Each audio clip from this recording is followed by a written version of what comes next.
જય સ્વામિનારાયણ ભક્તો. સંતો છે ને આપણા બાળકોની બહુ ચિંતા કરતા હોય છે. એટલે જ આખા સ્વામિનારાયણ સંપ્રદાયની અંદર તમે જોશો ને તો બધા મંદિરો, સત્સંગ કેન્દ્રોની અંદર બાળસભા ચાલતી હોય છે.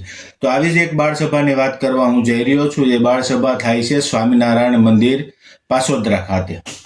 હવે આ સભાની વિશેષતા એ છે, તમને જાણકારી આપી દઉં કે દર શુક્રવારે સાંજે 8 થી 9 વાગ્યા સુધી આ બાળસભા થવાની છે, જેમાં સંતોના સાનિધ્યમાં બાળકો ધાર્મિક જ્ઞાન પણ મેળવશે અને રમતગમતનો આનંદ પણ માણશે. આપણી સનાતન ધર્મ સંસ્કૃતિ હોય કે સ્વામિનારાયણ સંપ્રદાયનું જ્ઞાન હોય, બધી જ વસ્તુ આમાં મળી જવાની છે. હવે બાળકોનો વિકાસ કઈ રીતે થાય છે તો આપણને સૌ ખબર છે કે બાળકો શરમાઈ જતા હોય ઘણી વાર. તો આ 5 માણસો વચ્ચે બોલવાની પ્રેક્ટિસ પણ પડશે. ધીમે ધીમે એક સ્પીચ પણ સારી આવી જશે અને સંતોના સાનિધ્યમાં એમનું બધું જ જ્ઞાન પણ વધશે. માટે આ બધા જ ભક્તો ખાસ આ બાળસભાનો લાભ લેવા માટે પોતાના બાળકોને લઈને આવજો.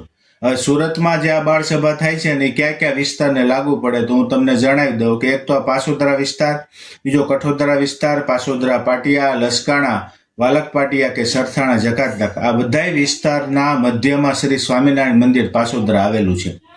એડ્રેસ તમને સ્ક્રીન ઉપર પણ દેખાઈ રહ્યું હોય છે અને હું તમને બોલીને પણ બતાવી દઉં છું કે શ્રી સ્વામિનારાયણ મંદિર પાસોદરા રેલવેના ગરનાળાની પાસે સરસ મજાનું મંદિર આવેલું છે અને પરમ પૂજ્ય સદગુરુ સ્વામી શ્રી લક્ષ્મણ જીવનદાસજી સ્વામીના સાનિધ્યમાં આવડા વડીલ સંતોના આશીર્વાદ પણ મળવાના છે. પૂજ્ય મહંત સ્વામી શ્રી હરિકૃષ્ણદાસજી સ્વામી અને બીજા સંતોના મંડળ સાથે તમારા બાળકોનો આધ્યાત્મિક અને સ્વાંગી વિકાસ થવાનો છે.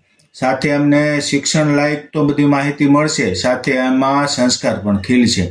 કારણ કે આપણે સૌ જાણીએ છીએ સ્કૂલની અંદર શિક્ષણ મળશે, પણ સંસ્કાર મેળવવા છે ને તો સંતોના સાનિધ્યમાં જવું પડશે.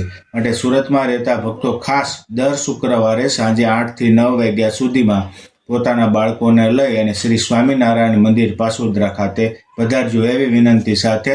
જય સ્વામિનારાયણ.